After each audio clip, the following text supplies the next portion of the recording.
একটি জঙ্গলে তিন বন্ধু বসবাস করত।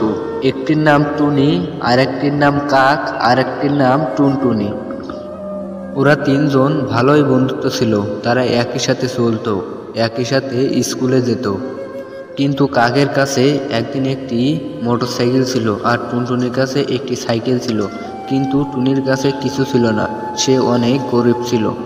কিন্তু তারা তিন বন্ধু একই মোটরসাইকেলে করে স্কুলে যেত। ওরা তিনজন একই স্কুলে পড়তো আর একই সাথে বসতো, এবং ওরা পড়াশোনায় খুবই ভালো ছিল। কিন্তু টুনি একটু পড়াশোনা বেশি পারত। বলো তো বাচ্চারা, সূর্য কোন দিকে ওঠে? জি ম্যাডাম, পূর্ব দিকে। একদম ঠিক বলেছো টুনি। টুনি অনেক গরিব ঘরের একটি মেয়ে ছিল। তার বই কেনার কোনো সামর্থ্যই ছিল না। কিন্তু টুনটুনি ও কাক তার বাড়িতে বই দিয়ে যেত। টুনি বন্ধু, আমরা তোর জন্য বই কিনে নিয়ে এসেছি। অনেক অনেক শুক্রিয়া তোদের। কাকের বাসা অনেক সুন্দর ছিল, কারণ তার বাবা শহরে একটি বড় চাকরি করত। ঈগল নামে একটি পাখি ছিল। তারা তিনজন যে স্কুলে পড়তো সে একই স্কুলে পড়তো।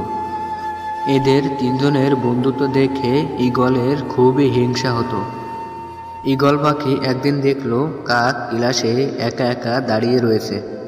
কাককে বলল, টুনি পাখি আমাকে একদিন বলেছে ও নাকি পড়াশোনায় খুব ভালো। গণিতে তোমাকে যদি ও সাহায্য না করতো তাহলে তুমি নাকি গণিতে ফেল করতে। আচ্ছা ঠিক আছে, আমি বিষয়টা দেখছি। কাক এসব কথা শোনার পর ওর খুব রাগ হলো। তখন থেকে টুনির সাথে কথা বলা বন্ধ করে দিল। কাক টুনটুনিকেও কথা বলে দেয়, আর টুনটুনিও টুনির সাথে কথা বলা বন্ধ করে দেয়। তারপর সঙ্গে সঙ্গে ওখান থেকে তারা চলে যায়। তারপর থেকে টুনটুনি ও কাক একই বাইকে স্কুলে যেত, কিন্তু টুনটুনিকে কখনোই নিয়ে যেত না।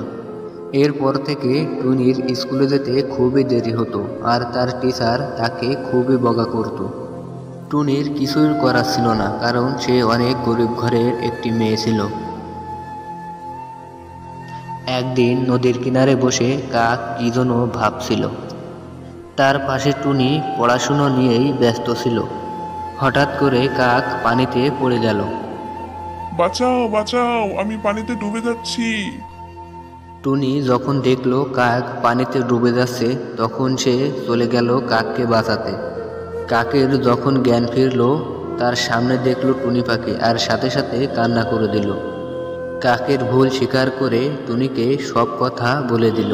টুনি পাখি বলছিল ও পড়াশোনা নাকি খুব ভালো, আর গণিতে যদি তোমাকে সাহায্য না করতো তাহলে তুমি নাকি ফেল করতে। বন্ধুরা, এই গল্প থেকে আমরা এটাই শিখলাম যে কারোর কথাতে কান দেওয়া যাবে না। ভিডিওটি ভালো লাগলে একটি লাইক ও সাবস্ক্রাইব করে আমাদের পাশে থাকুন।